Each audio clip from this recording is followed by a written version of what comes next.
Welcome. I'm very excited today to talk about effective speaking in spontaneous situations. I thank you all for joining us, even though the title of my talk is grammatically incorrect. I thought that might scare a few of you away. But I learned teaching here at the business school, catching people's attention is hard, so something as simple as that I thought might draw a few of you here. So this is going to be a highly interactive and participative workshop today. If you don't feel comfortable participating, that's completely fine, but do know I'm going to ask you to talk to people next to you. There'll be opportunities to stand up and practice some things, because I believe the way we become effective communicators is by actually communicating. So let's get started right away. I'd like to ask you all to read this sentence, and as you read this sentence, what's most important to me is that you count the number of F's that you find in this sentence. Please count the number of F's. Keep it quiet to yourself.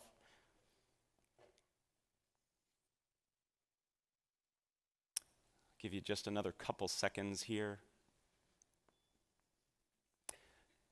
3, 2, 1. Raise your hand, please, if you found 3 and only 3 F's. Excellent, great. Did anybody find 4? Okay. Anybody find only 5 F's? And anybody find 6? There's 6 F's. What 2-letter word ending in F did many of us miss? Of. We'll make sure to get this to you so you can torment your friends and family at a later date. When I first was exposed to this over 12 years ago, I only found 3, and I felt really stupid. So I like to start every workshop, every class I teach with this to pass that feeling along. No, that's not why I do this. I do this because this is a perfect analogy for what we're going to be talking about today. The vast majority of us in this room, very smart people in this room, were not as effective as we could have been in this activity. We didn't get it right. And the same is true when it comes to speaking in public, particularly when spontaneous speaking. It's little things that make a big difference in being effective. So today we're going to talk about little things in terms of your approach, your attitude, your practice that can change how you feel when you speak in public. And we're going to be talking primarily about one type of public speaking. Not the type that you plan for in advance, the type that you actually spend time thinking about, you might even create slides for. These are the keynotes, the conference presentation, the formal toasts. That's not what we're talking about today. We're talking about spontaneous speaking. When you're in a situation that you're asked to speak off the cuff and in the moment. What we're going through today is actually the result of a workshop I created here for the business school. Several years ago, a survey was taken among the students, and they said, what are things we could do to help make you more successful here? And at the top of that list was this notion of responding to cold calls. Does everybody know what a cold call is? It's where the mean professor like me looks at some student and says, "What do you think?" And there was a lot of panic and a lot of silence. So as a result of that, this workshop was created, and a vast majority of first-year students here at the GSB go through this workshop. So I'm going to walk you through sort of a hybrid version of what they do. The reality is that spontaneous speaking is actually more prevalent than planned speaking. Perhaps it's giving introductions. You're at a dinner and somebody says, "You know so-and-so, would you mind introducing them?" Maybe it's giving feedback in the moment. Your boss turns to you and says, "Would you tell me what you think?" It could be a surprise toast. Or finally, it could be during the Q&A session.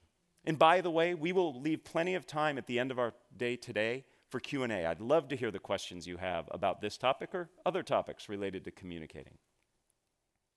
So our agenda is simple. In order to be an effective communicator, regardless of if it's planned or spontaneous, you need to have your anxiety under control.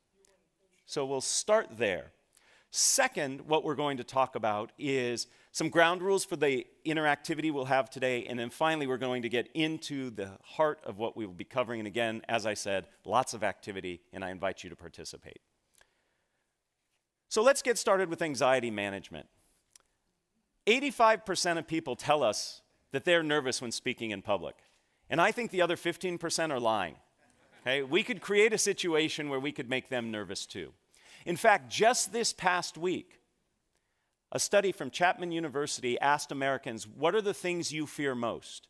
And among being caught in a surprise terrorist attack, having your identity stolen, was public speaking. Among the top 5 was speaking in front of others. This is a ubiquitous fear and one that I believe we can learn to manage. And I use that word manage very carefully because I don't think we ever want to overcome it. Anxiety actually helps us. It gives us energy, helps us focus, tells us what we're doing is important, but we want to learn to manage it. So I'd like to introduce you to a few techniques that can work, and all of these techniques are based on academic research. But before we get there, I'd love to ask you, what does it feel like when you're sitting in the audience watching a nervous speaker present? How do you feel? Just shout out a few things. How do you feel? Uncomfortable.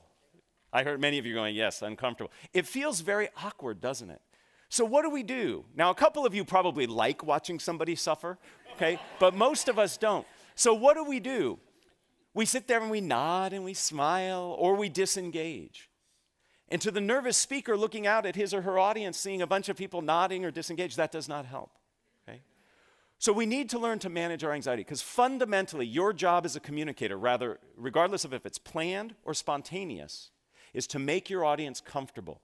Because if they're comfortable, they can receive your message. And when I say comfortable, I am not referring to the fact that your message has to be sugar-coated and nice for them to hear. It can be a harsh message, but they have to be in a place where they can receive it.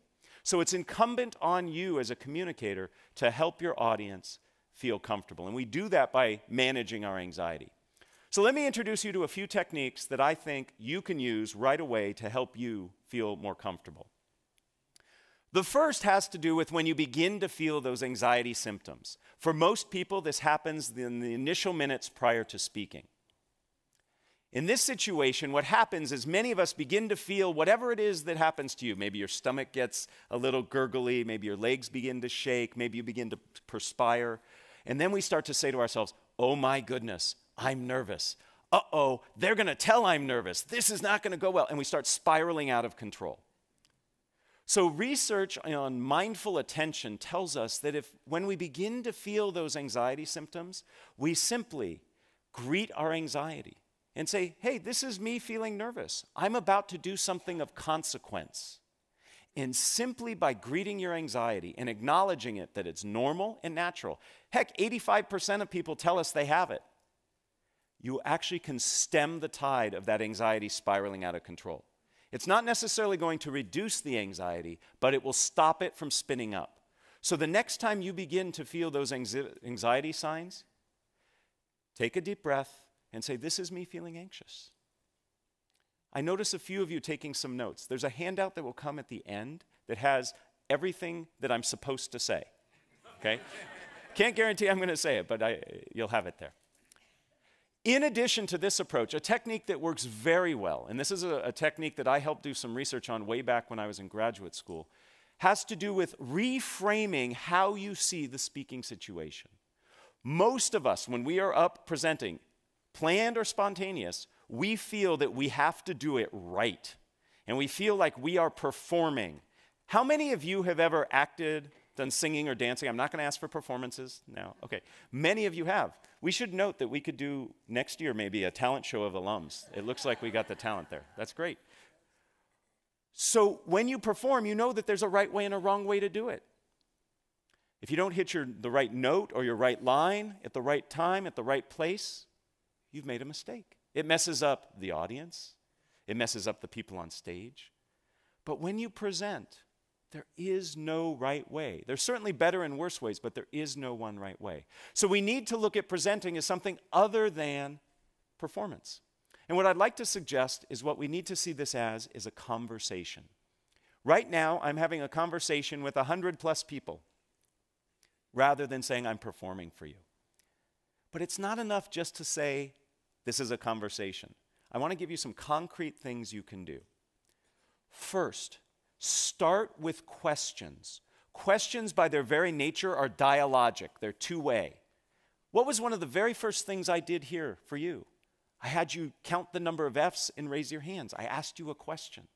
That gets your audience involved. It makes it feel to me as the presenter as if we are in conversation. So use questions. They can be rhetorical, they can be polling. Perhaps I actually want to hear information from you.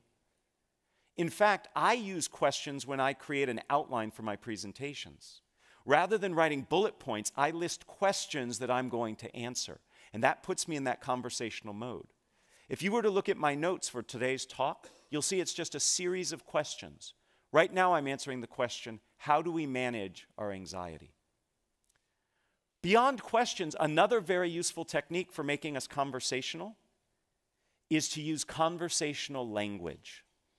Many nervous speakers distance themselves physically. If you've ever seen a nervous speaker present, he or she will say something like this, "Welcome, I am really excited to be here with you." They pull as far away from you as possible because you threaten us, speakers. You make us nervous, so we want to get away from you. We do the same thing linguistically. We use language that distances ourselves. It's not unusual to hear a nervous speaker say something like, "One must consider the ramifications," or "Today we're going to cover step 1, step 2, step 3. That's very distancing language. To be more conversational, use conversational language. Instead of "one must consider," say, "This is important to you. We all need to be concerned with." Do you hear that inclusive conversational language? Has to do with the pronouns. Instead of step 1, step 2, step 3. First, what we need to do is this. The second thing you should consider is here. Use conversational language. So being conversational can also help you manage your anxiety. The third technique I'd like to share is research that I actually started when I was an undergraduate here. I was very fortunate to study with Phil Zimbardo of the Stanford Prison Experiment fame. Many people don't know that Zim actually was instrumental in starting one of the very first shyness institutes in the world, and especially in the country. And I did some research with him that looked at how your orientation to time influences how you react. And what we learned is if you can bring yourself into the present moment, rather than being worried about the future consequences, you can actually be less nervous. Most of us, when we present, are worried about the future consequences. My students are worried they're not going to get the right grade. Some of you are worried you might not get the funding, you might not get the support, you might not get the laughs that you want. All of those are future states. So if we can bring ourselves into the present moment, we're not going to be as concerned about those future states, and therefore we'll be less nervous. There are lots of ways to become present-oriented. I know a professional speaker. He's paid $10,000 an hour to speak. It's a good gig. He gets very nervous. He's up in front of crowds of thousands. Behind the stage, what he does is 100 push-ups right before he comes out. You can't be that physically active and not be in the present moment. Now, I'm not recommending all of us go to that level of exertion because he starts out of breath and sweaty, right? But a walk around the building before you speak, that can do it. There are other ways. If you've ever watched athletes perform and get ready to do their event, they listen to music. They focus on a song or a playlist that helps get them in the moment. You can do things as simple as counting backwards from 100 by tough numbers like 17. I'm going to pause because I know people in the room are trying. Yeah. Gets hard after that third or fourth one, I know. My favorite way to get present-oriented is to say tongue twisters. Saying a tongue twister forces you to be in the moment, otherwise you'll say it wrong. And it has the added benefit of warming up your voice. Most nervous speakers don't warm up their voice. They retreat inside themselves and start saying all these bad things to themselves. So saying a tongue twister can help you be both present-oriented and warm up your voice. Remember I said today we're going to have a lot of participation? I'm going to ask you to repeat after me my favorite tongue twister. And I like this tongue twister because if you say it wrong, you say a naughty word. And I'm going to be listening to see if I hear any naughty words this morning. Okay? Repeat after me. It's only 3 phrases. I slit a sheet. A sheet I slit. And on that slitted sheet I sit. Oh, very good. No shits. Excellent. Very good. Now, in that moment, you weren't worried about, I'm in front of all these people, this is weird, this guy's having me do this. You were so focused on saying it right and trying to figure out what the naughty word was that you were in the present moment. That's how easy it is. So it's very possible for us to manage our anxiety. We can do it initially by greeting the anxiety when we begin to feel those signs. We can do it when we reframe the situation as a conversation, and we do it when we become present-oriented. Those are 3 of many tools that exist to help you manage your anxiety. If you have questions about other ways, I'm happy to chat with you. And at the end, I'm going to point you to some resources that you can refer to help you find additional sources for you. So let's get started on the core part of what we're doing today, which is how to feel more comfortable speaking in spontaneous situations. Some very simple ground rules for you. First, I'm going to identify 4 steps that I believe are critical to becoming effective at speaking in a spontaneous situation. With each of those steps, I'm going to ask you to participate in an activity. None of them are more painful than saying the tongue twister out loud. They may require you to stand up, they might require you to talk to the person next to you, but none of them are painful. And then finally, I'm going to conclude with a phrase or saying that comes from the wonderful world of improvisation. Through the continuing studies program here at Stanford, for the past 5 years, I have co-taught a class with Adam Tobin. He is a lecturer in the creative arts department. He teaches film and new media, and he's an expert at improv. And we've partnered together to help people learn how to speak more spontaneously. We call it improvisationally speaking.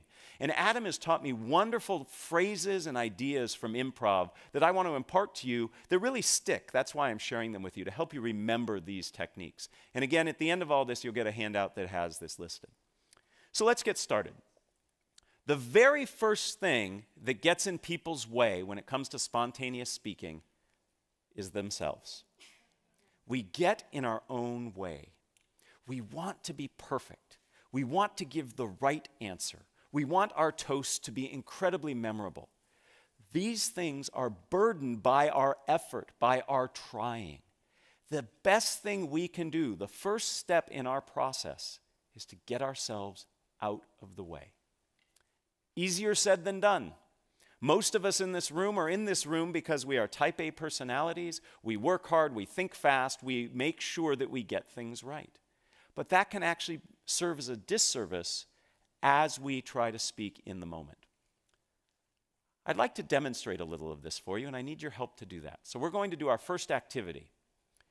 We are going to do an activity that's called Shout the Wrong Name. In a moment, if you are able and willing, I'm going to ask you to stand. And I am going to ask you for about 30 seconds to look all around you in this environment, and you are going to point at different things. And I know it's rude to point, but for this exercise, please point. I want you to point to things, and you are going to call the things you are pointing to out loud anything but what they really are. So I might point to this and say refrigerator. I might point to this and say cat. I am pointing to anything in your environment around you. It can be the person sitting next to you, standing next to you. You will just shout, and shouting is important, the wrong name. So in a moment, I'm going to ask you to stand and do that. Please raise your hand if you already have the first 5 or 6 things you're going to call out. Yeah, that's what I'm talking about. We stockpile. You all are excellent game players. I told you the game. Shout the wrong name. And you have already begun figuring out how you're going to master the game. That's your brain trying to help you get it right. I'd like to suggest the only way you can get this activity wrong is by doing what you've just done. Okay? There is no way to get this wrong. Okay? Even if I call this a chair, no penalty will be bestowed upon you. Okay? Because I won't know what you were pointing at. You could have been pointing at the floor under the chair, and you called the floor the chair, and you were fine. The point is, we are planning and working to get it right, and there is no way to get it right. Just doing it gets it right. Okay, so let's try this now. We're going to play this game twice. Again, it's for 30 seconds. If you are willing and able, will you please stand up? You can do this seated, by the way, but if you're willing and able, let's stand up. Okay, in a moment, I am about to say go, and I would like for you to point at anything around here, including me. It's okay to point at me. I hope it's not a bad thing you say when you point at me, but point at different things and loudly and proudly call them different than what they are. Ready? Begin.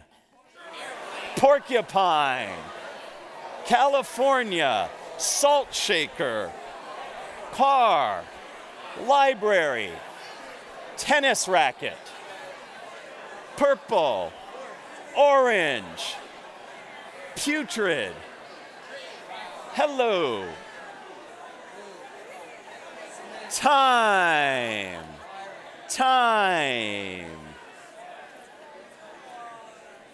You can stay standing because in a mere moments we're going to do it again. So if you're comfortable standing, we're about to do it again. First, thank you. That was wonderful. I heard great words being called out. It was fun. And some of you in the back were doing it in sync, so it looked like you were doing some 70s disco dance. It was awesome. Okay? This was great. Now, let me ask you just a few questions. Did you notice anything about the words that you were saying? Did we find patterns, perhaps? Maybe some of you were going through fruits and vegetables. A few of you were going through things that started with the letter A, right? That's your brain saying, okay, you told me not to stockpile, so I'm going to try to be a little more devious, and I'm going to give you patterns, okay? Same problem. When we teach that class I told you about, that improvisationally speaking class, we like to say, your brain is there to help you. These things it's doing have helped you be successful, but like a windshield wiper, we just want to wipe those suggestions away and see what happens, okay? So we're going to do this activity again. This time, try the best you can to thank your brain if it provides you with patterns or stockpiles, and just say, thank you, brain, and disregard them, okay? So let's see what happens when we're not stockpiling and we're not playing off patterns. We'll do this for only 15 seconds. See how this feels. Baby steps. Ready? Begin. Kodak. Bicycle chain. Skateboard. Bananas. Purple. Putrid.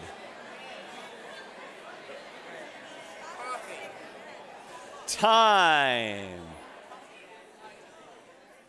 Please have a seat. Thank you again. Did you notice a difference between the second time and the first time? Yes. Was it a little easier that second time? No. That's okay. We're just starting. These skills are not like a light switch. It's not like you learn these skills and then all of a sudden you can execute on them. This is a wonderful game. This is a wonderful game to train your brain to get out of its own way. You can play this game anywhere, anytime. I like to play this game when I'm sitting in traffic. Makes me feel better. I shout things out. They're not the naughty things that I want to be shouting out, but I shout out things and it helps. You're training yourself to get out of your own way. You're working against the muscle memory that you've developed over the course of your life with a brain that acts very fast to help you solve problems. But in essence, in spontaneous speaking situations, you put too much pressure on yourself trying to figure out how to get it right. So a game like this teaches us to get out of our own way. It teaches us to see the things that we do that prevent us from acting spontaneously. In essence, we are reacting rather than responding. To react means to act again. You've thought it and now you're acting on it. That takes too long and it's too thoughtful. We want to respond in a way that's genuine and authentic. So the maxim I would like for you to take from this, and again, these maxims come from improvisation, is one of my favorite: dare to be dull. And in a room like this, telling you dare to be dull is offensive, and I apologize. But this will help. Rather than striving for greatness, dare to be dull. And if you dare to be dull and allow yourself that, you will reach that greatness. It's when you set greatness as your target that it gets in the way of you ever getting there. Because you over-evaluate, you over-analyze, you freeze up. So the first step in our process today is to get out of our own way. Dare to be dull. Easier said than done, but once you practice, in a game just as simple as the one we practiced, is a great way to do it. But that's not enough. Getting out of our own way is important, but the second step of our process has us change how we see the situation we find ourselves in. We need to see the speaking opportunity that we are a part of as an opportunity rather than a challenge and a threat. When I coach executives on Q&A skills, when they go in front of the media or whatever, investors, they see it as an adversarial experience, me versus them. And one of the first things I work on is change the way you approach it. A Q&A session, for example, is an opportunity for you. It's an opportunity to clarify. It's an opportunity to understand what people are thinking. So if we look at it as an opportunity, it feels very different. We see it differently, and therefore we have more freedom to respond. When I feel that you are challenging me, I am going to do the bare minimum to respond and protect myself. If I see this as an opportunity where I have a chance to explain and expand, I'm going to interact differently with you. So spontaneous speaking situations are ones that afford you opportunities. So when you're at a corporate dinner and your boss turns to you and says, oh, you know him better than the rest, would you mind introducing him? You say, great, thank you for the opportunity, rather than, right? I better get this right. So see things as an opportunity.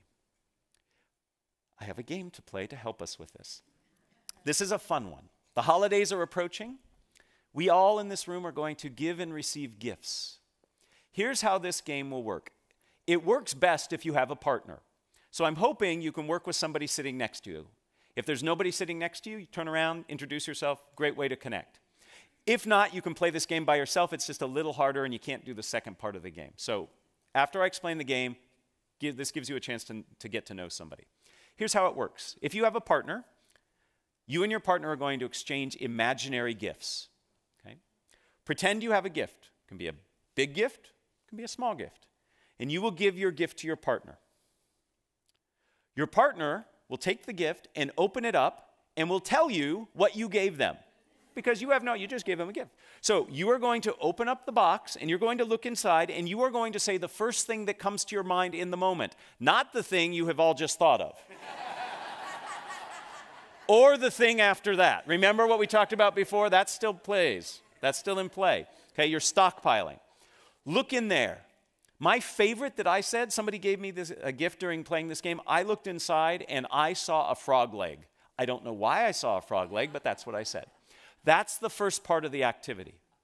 Now, the opportunity is twofold in this game.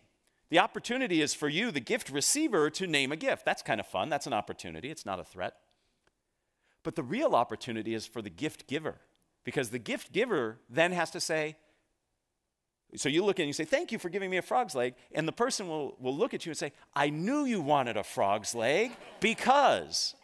So whatever you find, the person who has received it is going to say, absolutely, I'm so glad you're happy. I got it for you because. So you have to respond to whatever they say, right? What a great opportunity. Now, some of you are sitting there going, oh, that's hard. I don't want to do it. I'm going to make a fool out of myself. Others of you are, if you're following this advice, are saying, what a great opportunity, right? So the game, again, is played like this. You and your partner each will exchange a gift. One will start, then the other will follow. The first person will give a gift to the second person. Second person opens the box, however big the box is. And if the box is big and you find a penny in it, perfect, doesn't matter. If the box is heavy and you find a feather in it, fine. There's no way to get it wrong, okay? Whatever's in the box is in the box. You can return it and get what you wanted later, okay? The person, then, you will name it. You will say, thank you for the whatever you saw in the box. The person who gave it to you will say, I'm so glad you're excited. I got it for you because. And you will give a reason that you got them whatever they decided you gave them. Make sense? All right. So very quickly, just in 5 seconds, find a partner if you're willing to do this with a partner. Everybody have a partner? Okay.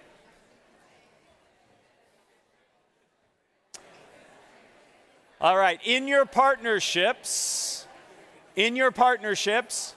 pick an A person and a B person. You may stand or sit. It's totally up to you. Pick an A and pick a B. Okay? B goes first. Ha, ha, ha. All right. B, give A a gift. B, give A a gift. A, thank them. And then B will name and give the reason they gave it to him.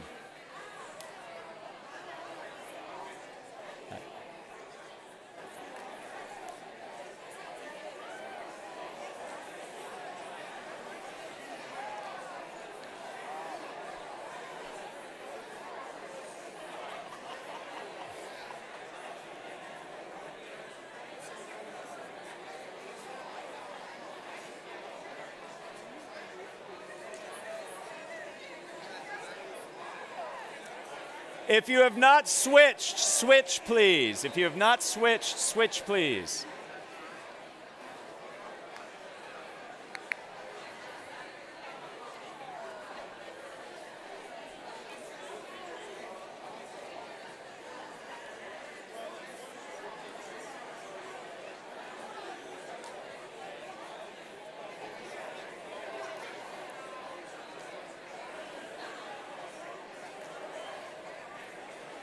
Let's wrap it up in 30 seconds, please. Let's wrap it up.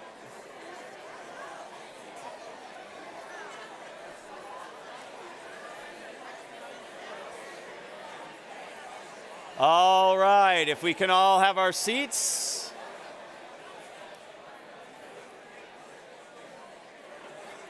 If we can all take our seats, please. I know I'm telling a room of many MBA alums to stop talking, and that's hard.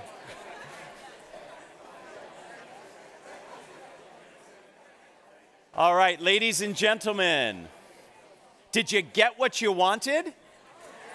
Pretty neat, huh? You always get what you want.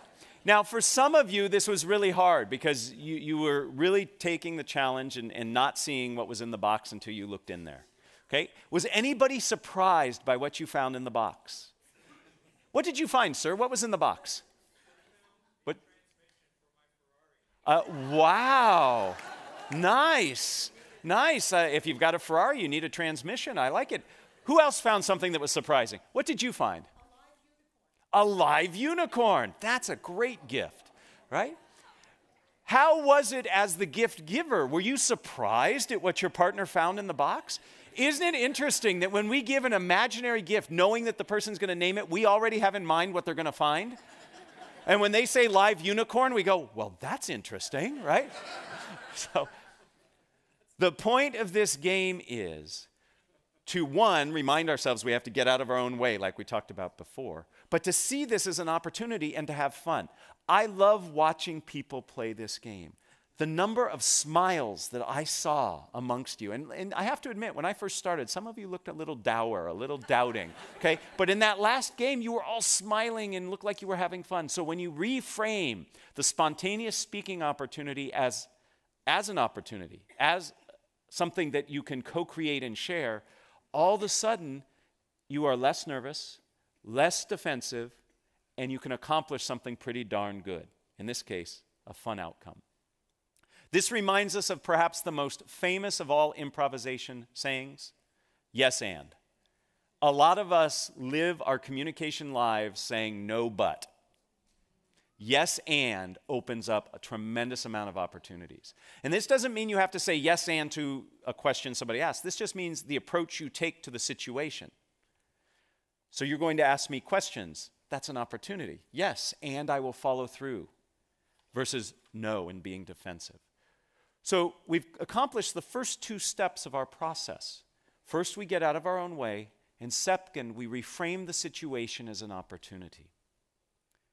The next phase is also hard but very rewarding, and that is to slow down and listen. You need to understand the demands of the requirement you find yourself in order to respond appropriately. But often, we jump ahead. We listen just enough to think we got it, and then we go ahead, to think about what we're going to respond, and then we respond. We really need to listen. Because fundamentally, as a communicator, your job is to be in service of your audience. And if you don't understand what your audience is asking or needs, you can't fulfill that obligation. So we need to slow down and listen. I have a fun game to play. In this game, you are going to SPLLEVERYTHINGYOUSAY.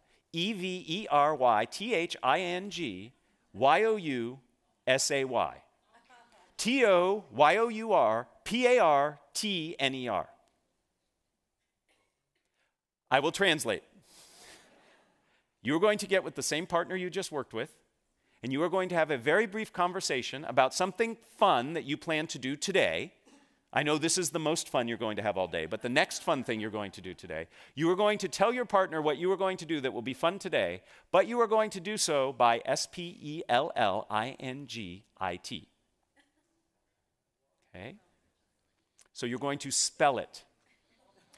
It's okay if you are not a good speller. Okay? You'll see the benefit of doing this. So, with the partner you just worked with, person A is going to go first this time. You are simply going to tell your partner, actually you're going to spell to your partner what it is of fun, something of fun, that you're going to do today. Okay? Do what you were really going to do for fun and not do things like FEEDTHECAT, right? Just because you don't want to spell, right? So you can use big words. All right, 30 seconds each. Spell to your partner something fun that you're going to do today.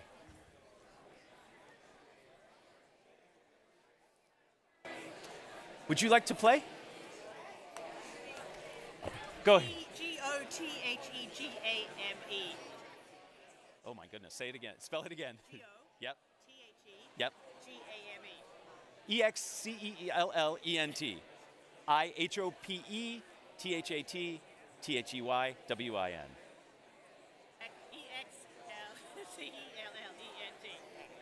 Thank you. That was very good. Thank you.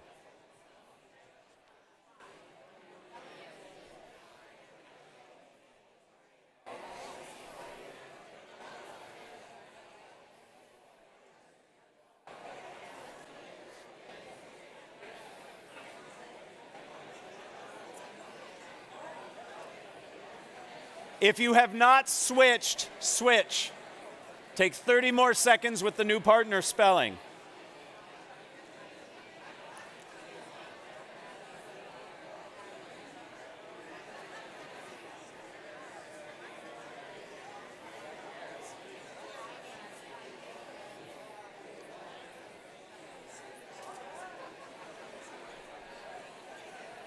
GREAT exclamation point. THANKYOU, PLEASE, TAKEYOURSEAT.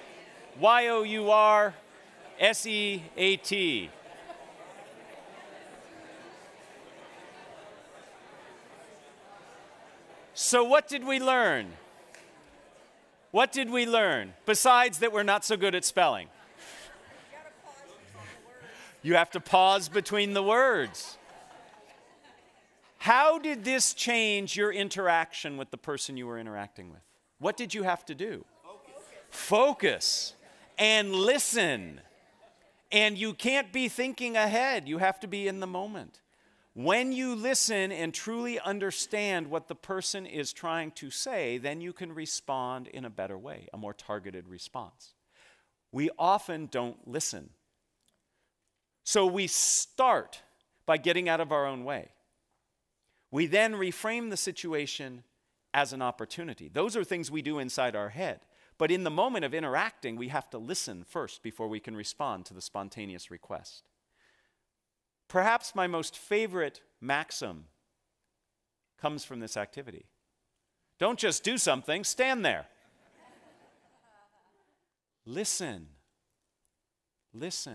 and then respond. Now, how do we respond? That brings us to the fourth part of our process. And that is, we have to tell a story. We respond in a way that has a structure. All stories have structure. We have to respond in a structured way.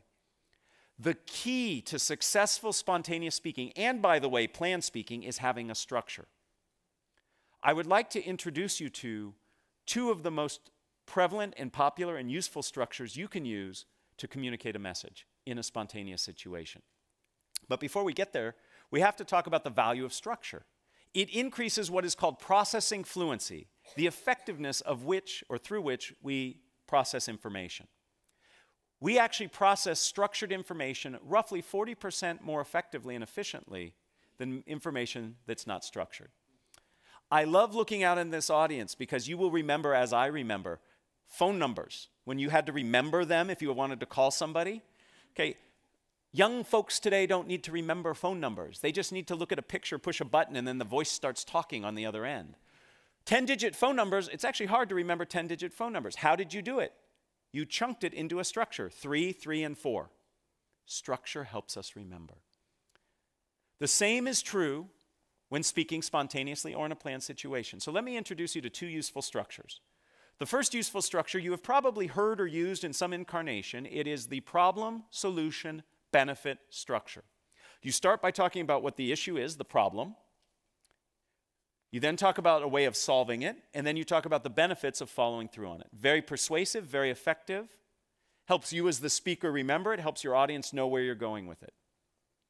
When I was a tour guide on this campus many, many, many years ago, what do you think the single most important thing they drilled into our head? It took a full quarter, by the way, to train to be a tour guide here. They used to line us up at one end of the quad and have us walk backwards straight, and if you failed, you had to start over. To this day, I can walk backwards in a straight line because of that. As part of that training, what do you think the most important thing they taught us was? Never lose your tour group. I'm not joking. Never lose your tour group. The same is true as a presenter. Never lose your audience. The way you keep your audience on track is by providing structure. None of you would go on a tour with me if I said, "Hi, my name's Matt, let's go." You want to know where you're going, why you're going there, how long it's going to take. You need to set expectations, and structure does that. Problem, solution, benefit is a wonderful structure to have in your back pocket. It's something that you can use quickly when you're in the moment. It can be reframed so it's not always a problem you're talking about. Maybe it's an opportunity. Maybe there's a market opportunity you want to go out and capture. It's not a problem that we're not doing it, but maybe we'd be better off if we did. So it becomes opportunity, solution, which are the steps to achieve it, and then the benefit. Another structure, which works equally well, is the what, so what, now what structure. You start by talking about what it is. Then you talk about why it's important, and then what the next steps are. This is a wonderful formula for answering questions, for introducing people. So if I'm in the moment somebody asks me to introduce somebody, I change the what to who. I say who they are, why they're important, and what we're going to do next. Maybe listen to them, maybe drink our wine, whatever, right? What, so what, now what? The reality is this: when you are in a spontaneous speaking situation, you have to do 2 things simultaneously. You have to figure out what to say and how to say it.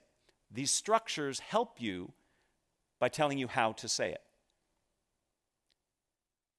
If you can become comfortable with these structures, you can be in a situation where you can respond very ably to spontaneous speaking situations. We're going to practice, because that's what we do. Here's the situation. Is everybody familiar with this child's toy? It's a Slinky. Okay? You are going to sell this Slinky to your partner using either problem, solution, benefit, or opportunity, solution, benefit. What does the Slinky provide you? Or you could use what, so what, now what? What is it? Why is it important? And the next steps might be to buy it. Okay? So by using that structure, see how already it helps you? It helps you focus. Get with your partner, and we're only going to have one partner sell to the other partner. Okay? So get with your partner. One of you will volunteer to sell to the other. Okay? Sell a Slinky using problem, solution, benefit, or what, so what, now what. Please begin.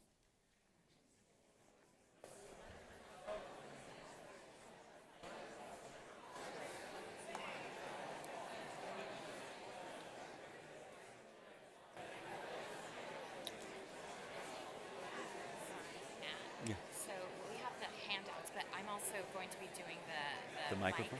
So when I debrief this, you can go ahead and pass them out. Okay, Does that make sense? After Q&A? No, after this activity. Okay, and then after that we'll do Q&A. Correct.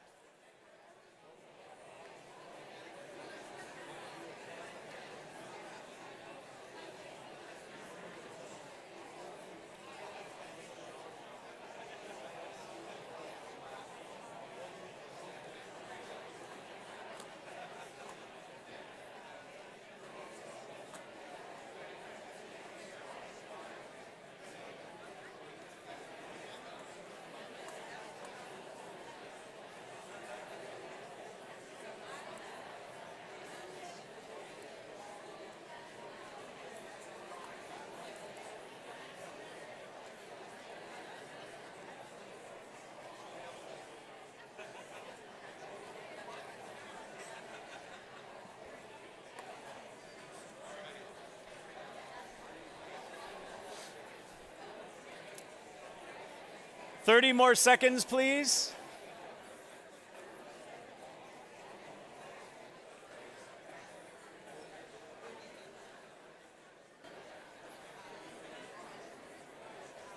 Excellent. Let's all close the deal, seal the deal. I have never seen more people in one place doing this at the same time. I love it. I teach people to gesture and gesture big. It's great. I love it. So if you were the recipient of the sales pitch, thumbs up. Did they do a good job? Did they use the structure? Awesome. I'm recruiting you all for my next business as my salespeople. Please try to ignore this, but as we're speaking, the handout I told you about is coming around. On the back of that handout, you are going to see a list of structures, the two we talked about and several others, that can help you in spontaneous speaking situations. These structures help because they help you understand how you're going to say what you say. Structure sets you free, and I know that's kind of ironic, but it's true. If you have that structure, then you're free to think about what it is you're going to say. It reduces the cognitive load of figuring out what you're saying and how you're going to say it. All of this is on that handout. Okay? So what does this all mean? It means that we have within our ability the tools and the approaches to help us in spontaneous speaking situations. The very first thing we have to do is manage our anxiety, because you can't be an effective speaker if you don't have your anxiety under control. And we talked about how you can do that by greeting your anxiety, reframing as a conversation, and being in the present moment. Once you do that, you need to practice a series of 4 steps that will help you speak spontaneously. First, you get out of your own way. I would love it if all of you, on your way from here to the football game, point at things and call them the wrong name. It'll be fun. If most of us do it, then it won't be weird. If only 1 and 2 of us do it, it'll be weird. Right? Second, give gifts. By that I mean see your interactions as ones of opportunity, not challenges. Third, take the time to listen. Listen. And then finally, use structures. And you have to practice these structures. I practice these structures on my kids. I have 2 kids. When they ask me questions, I usually answer them in what, so what, now what. They don't know it.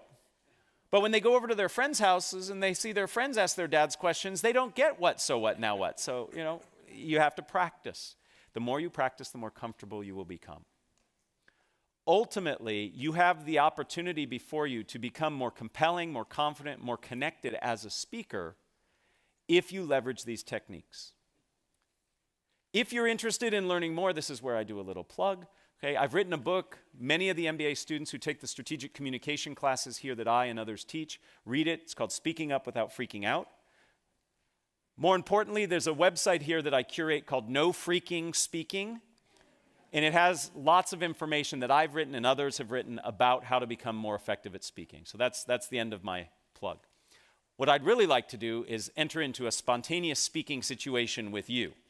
And I would love to entertain any questions that you have. There are 2 people who are running around with microphones. So some of us who remember the Phil Donahue show, we're going to do a little bit of that. If you have a question, the microphone will come, and I'm happy to answer it. I think if you... Is it on? Yeah. Okay. We can hear you. Great. Can you talk about hostile situations? Hostile situations, yes. So when you find yourself in a challenging situation, first, it should not become a surprise to you. It should not be a surprise. Before you ever speak, you should think about what is the environment going to be like. So it shouldn't surprise you that there might be some challenges in the room. When there are hostile situations that arise, you have to acknowledge it. So if somebody says, "That's a ridiculous idea, why did you come up with that?" To simply say, "So the idea I came up with was," right? Acknowledge the emotion. I recommend not naming the emotion. Okay? So you sound really angry. The person says, "I'm not angry, I'm frustrated." Now we're arguing over their mental state, right? Emotional state. So I say something like, "I hear you have a lot of passion on this issue," or "I hear there's great concern from you." So you acknowledge the emotion, because otherwise it sits in the room. And then reframe or respond the way that makes sense. So if somebody raises their hand and says, "Your product is ridiculously priced. Why do you charge so much?" I might say, "I hear great concern. And what you're really asking about is the value of our product. And I would give my value proposition, and then I would come back and say, and because of the value we provide, we believe it's priced fairly. So you answer the question about price, but you reframe it in a way that you feel more comfortable answering it. So the way to do this is to practice all the skills we just talked about. The only skill that I'm adding to this is the awareness in advance that you might be in that situation. First, I have to truly listen to what I'm hearing, right? It's very easy for me when I hear a challenging question to get all defensive and not hear what the person's asking. I see it as an opportunity to reframe and explain.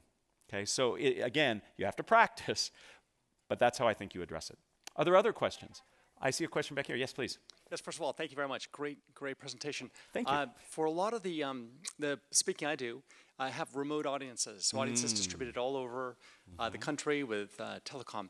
Any tips for those kinds of audiences? So when you are speaking in a situation where not everybody is co-located, okay? In fact, right at this very moment, there are people watching this presentation remotely. What you need to do is be mindful of it. Second, try to include engagement techniques where the audience actually has to do something. So physical participation is what we did here through the games. You can ask your audience to imagine something. Imagine what it would be like if, when we try to achieve a goal. Rather than saying, here's the goal we're trying to achieve, say, imagine what it would be like if. See what that does to you. It pulls you in. I can take polling questions. Most of the technology that you're referring to has some kind of polling feature. You can open up some kind of wiki or Google Doc or some collaborative tool where people can be doing things and you can be monitoring that while you're presenting. So I might take some breaks. I talk for 10, 15 minutes and say, okay, let's apply this and let's go into this Google Doc I've created and I see what people are doing. So it's about variety and it's about engagement. Those are the ways that you really connect to people who are remote from you. Other questions? Who you're pointing? Oh, I've got to look for where the mic is. Yes, please. This may be similar to the first question, Sure. but I do a lot of expert witness testimony. What's your recommendation for handling cross-examination, specifically? I feel like I'm being cross-examined, right? That's very hostile. So in any speaking situation that you go into that has some planned element to it, I recommend identifying certain themes that you think are important or believe need to come out. And then with each one of those themes, have some examples and concrete evidence that you can use to support it. You don't go in with memorized terms or ways of saying it. You just have ideas and themes, and then you put them together as necessary. So when I'm in a situation where people are interrogating me, I have certain themes that I want to get across and make sure that I can do that in a way that fits the needs in the moment. If it's hostile, again, the single best tool you have to buy yourself time and to help you answer a question efficiently is paraphrasing. The paraphrase is like the Swiss Army knife of communication. If you remember the show MacGyver, it's your MacGyver tool, right? So when a question comes in, the way you paraphrase it allows you the opportunity to reframe it, to think about your answer, and to pause and make sure you got it right. So when you're under those situations, if you have the opportunity to paraphrase, say, so what you're really asking about is X, Y, and Z, that gives you the opportunity to employ one of these techniques. Now, I've never been an expert witness because I'm not an expert on anything, but those tools, I believe, could be helpful. The microphone is back there. Thank you.